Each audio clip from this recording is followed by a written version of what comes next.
Olá, bem-vindo ao Saúde Você, segunda-feira, 11 horas da manhã, hora de falar de prevenção, bem-estar e qualidade de vida.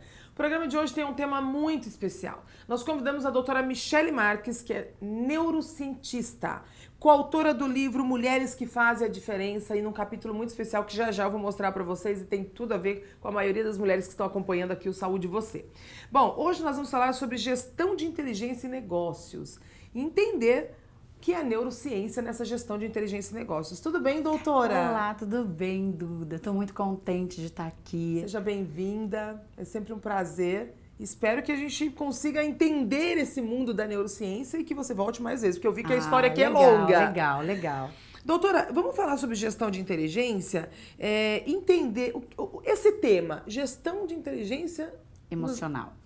Como que hoje a gente trabalha isso? Eu acho que antes de falar qualquer coisa, eu venho trabalhando há muito tempo na área da saúde, né, de fisiologista, né? Eu sou fisiologista, fiz um mestrado em fisiologia e disfunção metabólica e eu fui querer entender como que o nosso fisiológico ele funciona e até que ponto as nossas emoções elas estão realmente relacionadas ao nosso fisiológico, aos nossos emocionais ou então aqueles gatilhos, sabe, aquelas janelas killers, como diz o Augusto Cury, né?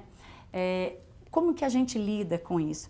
Eu acho que o ser humano ele não é só o fisiológico, né? Isso eu creio também, todos os outros estudiosos. Nós temos o físico, nós temos o neurológico, que é responsável pelo emocional. Mais do que isso, hoje a gente tem uma ligação entre o cérebro e o intestino que tem a ver absurdamente com o teu comportamento. E você, se você parar para pensar, você passa muita parte do teu tempo no teu trabalho. Veja, você passa muita parte do teu tempo no teu trabalho. Como que é o teu emocional aqui? Como que você trabalha a sua gestão emocional? Porque gestão emocional não é que você não possa surtar, que você não possa errar, de maneira alguma. Nós somos seres humanos. A gente surta. Gente, mas olha só, nós somos seres humanos falhos, isso acontece. Porém, nós temos que criar um hábito, uma técnica, porque todos nós temos um perfil e uma personalidade para se encaixar em determinados lugares.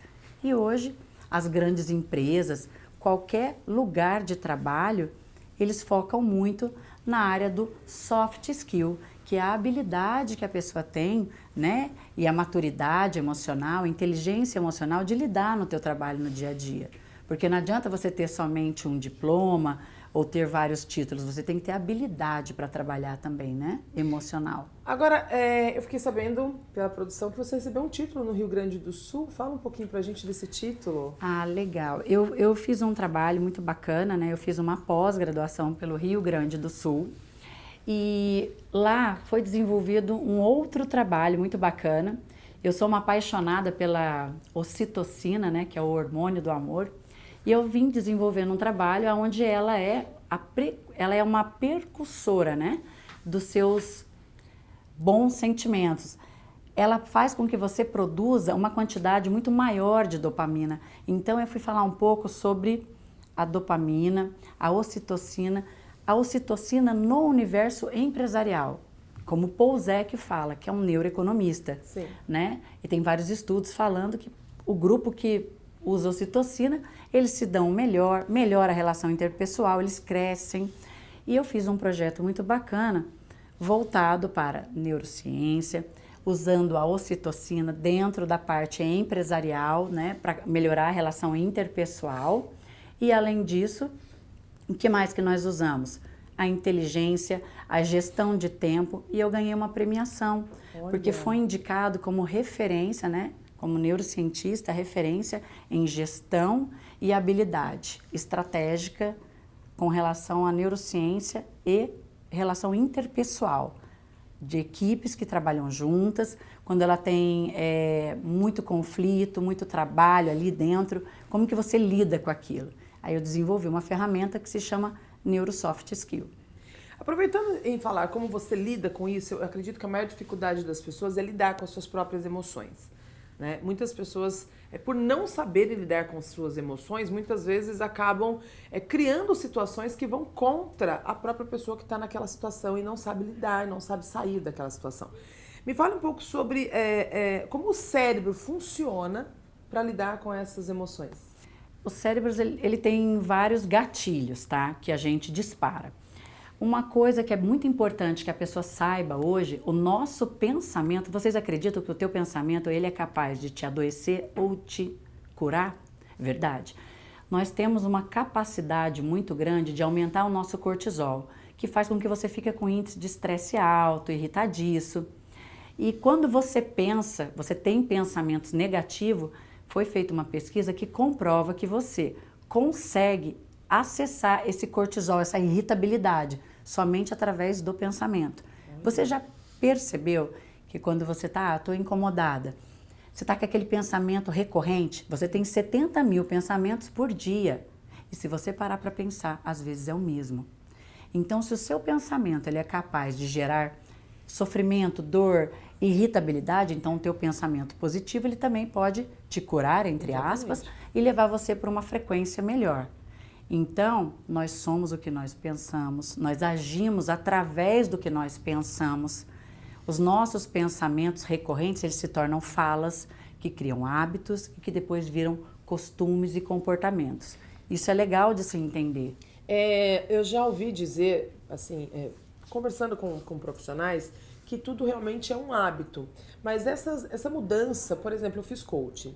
E eu percebi que em um determinado momento da fase do coach, que era um coach profissional, onde eu precisava mudar muitas coisas, que começou a me causar um sofrimento, porque eu tive que começar a treinar o meu cérebro para que eu mudasse o meu posicionamento com relação a algumas coisas. Eu fui adquirindo novos comportamentos diante de determinadas situações. E aquilo mexeu muito emocionalmente comigo, né? Porque você tá numa zona de conforto, vamos chamar assim. Uhum. Então, quando você passa por essa transformação, que eu digo que é trazer novos hábitos, essa transformação muitas vezes ela é dolorida. Isso dolorosa. Acontece também? Não, isso é o mais comum. Então o nosso acontece, cérebro realmente. ele foi feito para ficar na zona de conforto. Tudo que te tira da zona de conforto faz com que você sofra, né? gaste energia. Isso desde a época dos Homo sapiens. Então, o que Então, os acontece? meus sentimentos eram totalmente normais, de São sofrimento. normais. O sofrimento, crescer, dói. Nós olharmos para dentro de nós é difícil, porque você vai olhar para suas falhas, para suas limitações. Às vezes é mais fácil olhar para o lado de fora. Exatamente. Então, a neurociência fala muito isso. Eu travei da A habilidade. coluna. Eu cheguei a travar da coluna por causa de questão emocional. Porque o símbolo da coluna, vamos lá, a coluna é uma grande sustentação, tá? E quando você precisa mudar algo, você tem uma resistência. Sim. Se há muito tempo você tem um tipo de comportamento, você tem uma resistência, não é ruim. É normal que isso aconteça. Para que você possa crescer, tudo tem um porquê, tudo tem um propósito, né? Você cria uma maturidade emocional, uma inteligência emocional e aprende a gerir essas emoções. Você não vai sair aqui gritando com todo mundo. Então você tem inteligência emocional para lidar. Olha, não é momento. Tem uma frase que eu gosto muito que diz assim: qual é o pior lugar do mundo de se estar? É no lugar do outro. Porque se a gente muitas vezes, para lidar com algumas situações, a gente se colocasse no lugar da outra pessoa, a gente entenderia como ela se posiciona, como ela pensa e evitaria muitas vezes conflitos que podem ser resolvidos apenas pela empatia. Né? Então, assim, isso foi uma coisa que eu aprendi a ver muito. Você sabe que você falou uma coisa muito importante. Eu estudei com o Pedro Calabrese, ele era da Unesp na época, e fiz um curso lá com ele. Ele fala uma coisa muito interessante: não tem como você se colocar no lugar do outro, porque a partir do momento que você se coloca no lugar do outro, você vai estar olhando para o outro através da lente sua, através dos seus conhecimentos, dos seus gatilhos, da sua bagagem de vida. Você pode ter empatia com relação ao outro. Poxa, vou tentar entender o porquê que o outro está assim. Mas mesmo assim, o que acontece? Você tem um filtro interno. Para você julgar o outro, passa pelo teu filtro interno. Tanto que tem humoristas que fazem brincadeiras simples, a pessoa se dói absurdamente. Porque o filtro interno não tá bom. O lugar do outro, para mim, é enxergar com empatia. Sim, né? Você isso ter aí. a empatia. Porque realmente você não consegue vivenciar algo que você não tem uma bagagem daquela pessoa. Mas se você tiver empatia de buscar compreender o porquê que o outro tem aquelas Porque crenças, às vezes isso ajuda. Você até pensa, né? Poxa, eu no lugar dele, eu faria isso, eu seria forte. Porque eu, na parte de mentoria, eu vejo pessoas que buscam para poder se entender, saber como que a personalidade dela funciona, aonde ela quer chegar, mas ela chega até certo ponto. E aí, por que ela trava? Em que momento da vida essa pessoa está travada, entendeu? É profissional. Levou ela a travar. Sim, ela tem que enxergar isso. Como que é a sua rotina? Você atende em consultório? Olha, eu não atendo mais só em consultório. Tá. Porque assim, eu trabalhei muitos anos em consultório, eu amo o paciente, eu amo o ser humano, eu assim, eu aprendo, eu amo o que eu faço. Fiquei muito tempo no consultório, trabalhando na área de fisiologia e disfunção metabólica, com emagrecimento, rejuvenescimento, falando muito sobre o envelhecimento com relação à mulher, menopausa, como que os comportamentos da mulher mudam na curva do envelhecimento, né? Porque ela muda bastante, oscila esse humor, enfim. E eu fui estudar neurociência e percebi que nós não somos só o físico e o emocional, que nós tínhamos que focar também no trabalho, porque é um triângulo, né? Tudo é 3, né? Líquido, sólido, gasoso. O pessoal fala assim, Pai, Filho, Espírito Santo é 3. E eu fui com essa vertente de levar a parte cuidado físico, do emocional e também da parte de gestão da inteligência, da questão profissional. Aonde eu podia agregar, através do conhecimento que eu tinha da fisiologia. Hoje, sabe-se até que, dependendo do tipo sanguíneo que você tem, você até o teu comportamento está vinculado ao teu tipo sanguíneo. Tem estudos hoje que falam muito sobre isso. Que faz mais reserva de carboidrato, tem mais o tipo de exercício físico. Então, tem muitas coisas correlacionadas. Você teve uma mudança de trajetória profissional, né? Isso. Eu fiz aos 41 anos, eu falei assim, eu quero fazer uma mudança de trajetória. Porque todo mundo tem muito medo da mudança. Mas nós temos uma vida só. E a única certeza que você tem nessa vida é que ela é finita. E eu sempre pensei assim comigo, eu sei de onde eu vim. O passado da gente, por exemplo, as coisas que nós fizemos no nosso passado, as histórias, as escolhas certas ou erradas, porque eu não acho que tenha nada errado, sempre tudo vem por um motivo de ser na nossa vida. A gente sabe do passado. O passado você não muda, mas o futuro você pode mudar. Você pode escrever uma história nova no livro da vida, fazer escolhas novas. Eu vou mudar de profissão. Eu peguei tudo que eu tinha e fui focar na área de neurociência aplicada a negócios, a gestão. Então, assim, para mim foi muito bom. Eu cresci muito. Se encontrou ali. Eu me encontrei porque eu achei que dentro do consultório, Duda, eu era somente mais uma pessoa atendendo 1 a 2 pacientes. Entendi. E eu queria acessar mais pessoas de alguma forma. Doutora, tem uma pergunta aqui que eu vou fazer usando o seu próprio trecho do livro. Você não é louca, seus hormônios é que não estão bons.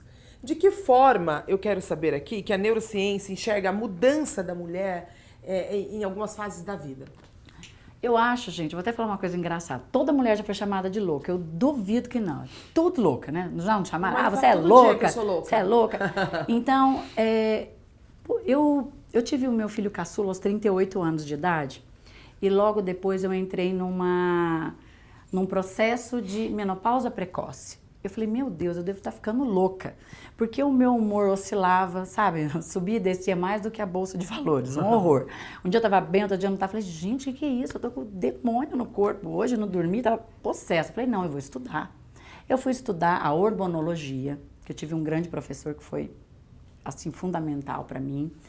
E ver até que ponto os nossos hormônios interferem no nosso comportamento. A partir dos 30 anos de idade, muita mudança existe dentro do teu fisiológico. Você já não dorme mais da mesma forma que dormia, você acorda mais vezes à noite. E quando você... Por que você envelhece? Você envelhece porque você deixa de produzir os seus hormônios bons. Os seus hormônios bons, ele vai deixando de produzir. Aí você tem a curva do envelhecimento. Quando você para de produzir numa quantidade boa progesterona ou estradiol, filho, você começa a oscilar, você fica nervosa, irritadiça, seu marido bota a mão, você quer matar ele ali, ele tá morto. Então, por isso que homens falam muito, você tá louca, parece louca. Você não é louca. Doutora, seja sempre bem-vinda. Obrigada. Obrigada pelo carinho. Ela é muito querida, o pessoal da produção tá apaixonado aqui, gente. Todo mundo se divertiu demais. Pessoas assim, a gente quer sempre perto da gente. Obrigada, gratidão. Viu? Obrigada. E parabéns pelos seus títulos, pelas premiações, você merece. Obrigada. Obrigada. Gente, a gente continua falando de saúde com vocês e olha, corre lá no nosso Instagram, @gruposaudevocê.oficial. Se quiser me seguir, dudarodrigues.oficial. E você também tem o canal do YouTube, que você pode acompanhar todas as entrevistas de diversos especialistas, que é o Saúde Você com Duda Rodrigues.